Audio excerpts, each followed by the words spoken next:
what we experience is sensations. That's all that's going on. Except there's also stories about these sensations.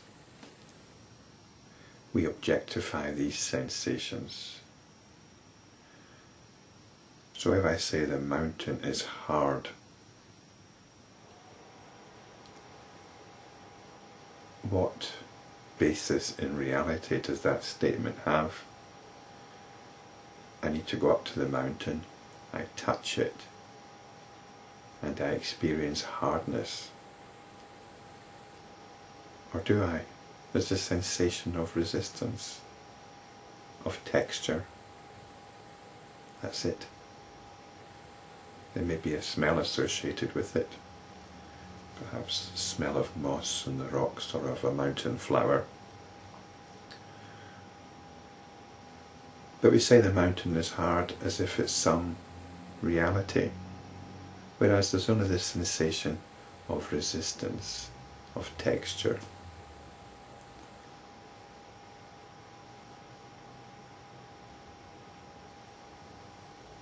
That's the reality. Even the mountain itself is an abstract idea. Visually you might say, there it is, there's the mountain, and it's big. But it's been explored already about the relative and notional nature of size, and even the idea of physicality, of solidity. When you start to examine it, it tends to become very insubstantial. So there's only sensation going on. That's the experiencing. This cup is smooth, hard and hot. But what's actually going on? There's a sensation. Sensation of resistance once again. Of texture, of smooth texture, and of heat. That's all there is. There's some visual elements, but we spent a lot of time examining things from a visual point of view. The more immediate sensation, the more lasting sensations are related to touch. Because even when I close my eyes, all the sensations I just described are still going on, although they don't seem to have the same location in space. I have to work quite hard to construct out there. It's more obvious that these sensations are happening right here. Vasishta said, "That which appears to be without any cause, that is not. Therefore that which is alone is." And that which is just the simple, pure experiencing. I shall narrate to you an interesting question I was once asked, for your clear understanding. There is an island known as Kushadvipa. In it was a city named Elavati. It was ruled by King Prajnapti. Once I happened to meet him. After offering me due worship, he asked me the following question. And this question of King Prajnapti is quite an extensive question. And I think at this point in the Yoga Vasishta, the significance of this question is a final clearing up of all the questions which arose from normal conventional belief at the time. A final flurry of questions. And these, although these things were dependent on the culture and the belief at the time, they have percolated down to the present, and they do get in the way of a lot of spiritual understanding. So they have some relevance, I think.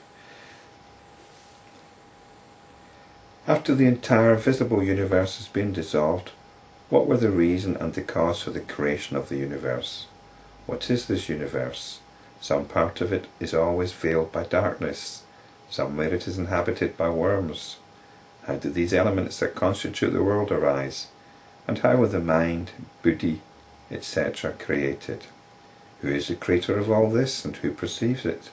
Who is its support? There is obviously no final dissolution of the universe. Whatever every living being becomes aware of, that alone it experiences. What then is indestructible and what is real? When a person dies here and his body is cremated, who creates a body for him in hell to undergo the necessary experiences there?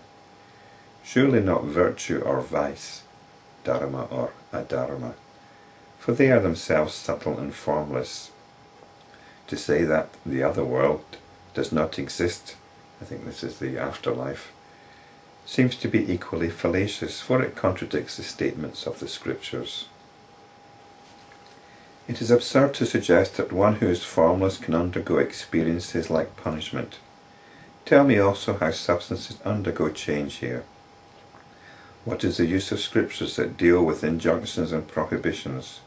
What is meant by the scriptural declaration that the unreal alone existed at first, and that it became real later on?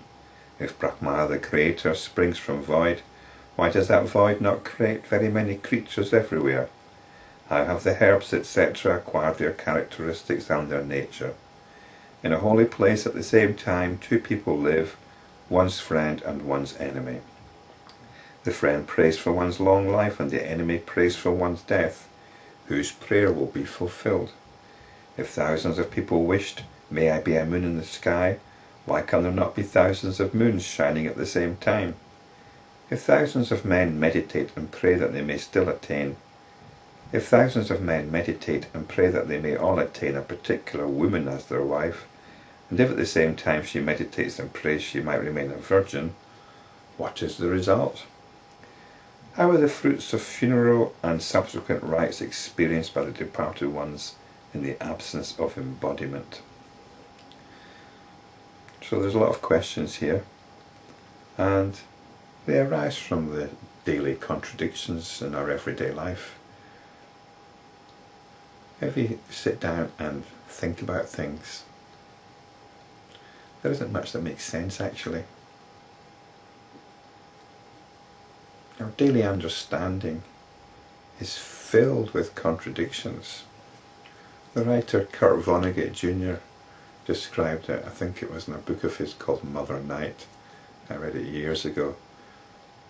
The one thing that sticks in my mind about it was his description of human beings as these intricate clockwork mechanisms. There's lots of little cogs spinning around and interlocking. But the cogs don't fit. They've got teeth missing. They're slipping and clunking all over the place.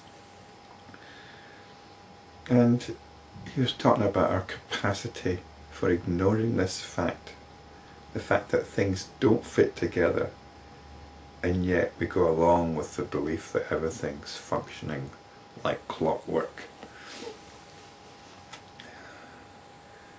And this is how it is. There are so many blatant contradictions in our life, and yet we somehow gloss over them all with this veneer of continuity.